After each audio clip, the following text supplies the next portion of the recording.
tratores nas ruas e esterco na frente de órgãos públicos. O pessoal do agro parou a Europa. O velho continente está aprendendo uma lição.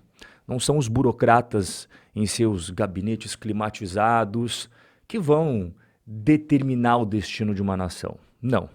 Tem um grupo muito mais poderoso que eles. Eles estão nos campos, eles estão nas fazendas, semeando e colhendo alimentos para milhões de pessoas. Esse sim tem o poder de determinar o futuro de uma nação. Paris espremida por barricadas enquanto protestos de agricultores franceses se espalham pela Europa. Cansados do aumento de impostos, alta burocracia e disparada nos custos de produção, os heróis do campo resolveram fechar todas as estradas que levam até Paris. Tratores e toneladas de feno estão bloqueando a entrada e saída da cidade mais importante da França, e o Macron e a sua equipe de governo estão observando Paris sitiada. E o maior medo de Macron e a sua turma é que não tem previsão para acabar. Os agricultores vieram preparadíssimos para uma estadia prolongada, se for necessário, com tendas, muita água e muito mais comida. Agricultores franceses mantêm cerco a Paris enquanto protestos se espalham por toda a Europa. Completamente perdido, desnorteado em relação ao que fazer, o presidente Macron ordenou um verdadeiro exército armado para impedir que os agricultores avancem mais ainda adentro de Paris. Ele convocou nada mais, nada menos que 15 mil policiais. É um estádio de pequeno porte lotado de forças militares para impedir que eles avancem nos seus protestos, que, como você vai ver, são pacíficos, capital adentro. E o espírito democrático de luta que os agricultores estão colocando em prática contra a burocracia excessiva e a escorchante carga tributária que eles precisam arcar, contaminou toda a Europa. Os protestos não estão apenas em uma cidade ou em um país.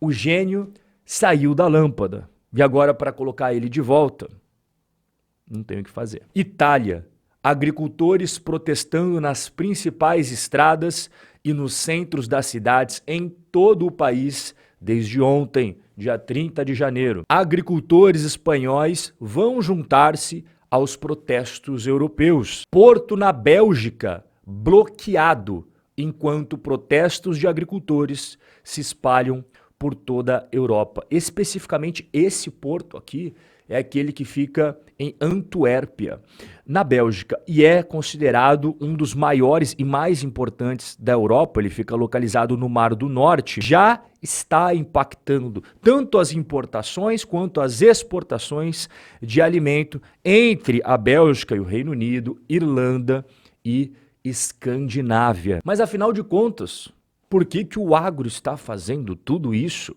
Porque paralisaram a Europa e esse caos completo que está dominando o velho continente é explicado pelo quê? Vamos ao exemplo da França, que é o maior produtor rural de toda a Europa, que você vai entender melhor a situação. O povo do agro francês diz que está de saco cheio. Acabou a paciência. Tantas regulamentações, tantas burocracias, empurradas goela abaixo, também aquele papo de sustentabilidade, blá, blá, blá. O papinho dos burocratas é muito bonito, mas a questão principal é a seguinte: tá bom, mas e a grana? Bom, aí o governo pula fora e deixa os caras se lascando sozinho, né? Os burocratas ficam enchendo o saco do pessoal do agro para ter todo tipo de selo de sustentabilidade e tal, e aí é claro, isso daí vai aumentar os custos de produção para você se encaixar nas 1001 normas de sustentabilidade que o pessoal colocou para eles aderirem goela abaixo. O que acontece com o preço desses produtos? Ele vai chegar no mercado muito mais caro, né? Então, para atender essas exigências dos beautiful people, o pessoal do agro vai aumentando os custos, e vai aumentando, e vai aumentando. Só que os burocratas europeus esquecem que a Europa não representa o mundo inteiro. Tem outros lugares mundo afora que também fazem a produção agrícola. E como eles não precisam seguir tanta burocracia, tantas normas, tantas regras, tantas leis, tantas taxas, tantos impostos que tem dentro da União Europeia, eles conseguem entregar um produto no mercado muito mais barato. Eu vou te contar uma historinha, você vai entender bem o que eu estou falando aqui. Imagine aqui um produtor europeu de carne, que ele tem que fazer massagem nos bois, aula de yoga, pilates, até cuidar dos gases, da flatulência dos bois. O cara tem que cuidar, porque senão, né, buraco na camada de ozônio por causa do peido das vacas. É óbvio que o custo de produção desse mundinho ali, da Alice do País das Maravilhas, vai lá nas alturas. E aí você pega um produtor que está fora dessa bolha, fora da Europa, que simplesmente se preocupa com duas coisas. Entregar uma carne de qualidade, porque o mercado europeu é exigente, ao menor preço possível, para que ele possa concorrer no mercado europeu e ganhando em cima da concorrência. Ele só se preocupa com isso. E você acha que os europeus, consumidores de carne, tanto as pessoas quanto restaurantes, enfim, eles vão comprar carne de qualidade mais barata ou carne de qualidade que custa bem mais caro?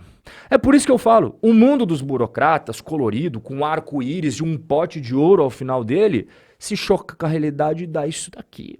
A realidade sempre nos mostra se a teoria é boa ou se não é. As pessoas, quando vão gastar o dinheirinho do bolso, elas sempre vão querer comprar o produto de melhor qualidade com preço mais baixo possível. É nessas horas que você vê que a teoria é muito bonitinha nas redes sociais, nas mídias, mas na prática, meu amigo, o povo quer coisa boa pagando barato. O governo, se realmente quisesse que o agro europeu fosse competitivo, seguindo todas essas normas e regras de sustentabilidade, eles teriam que socar de benefícios para os agricultores, né?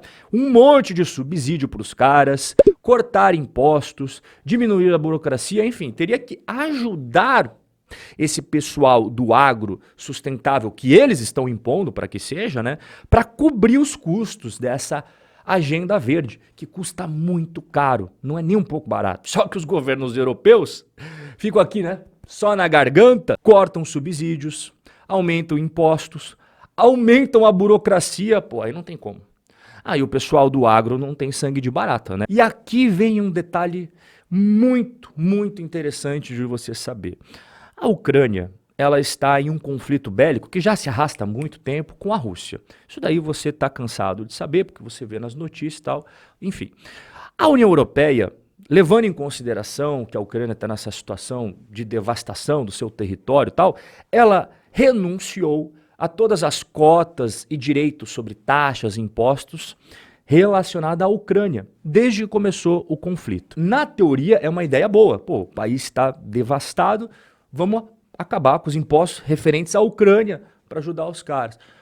Mas na prática, o que está acontecendo? Bom, várias pessoas perceberam, farejaram a oportunidade no ar. Pera lá, se agora eu não tenho que pagar taxas quando eu compro as coisas de fora para colocar para dentro da Ucrânia, então eu posso comprar no mundo inteiro e depois revender com uma boa margem de lucro para dentro do território europeu.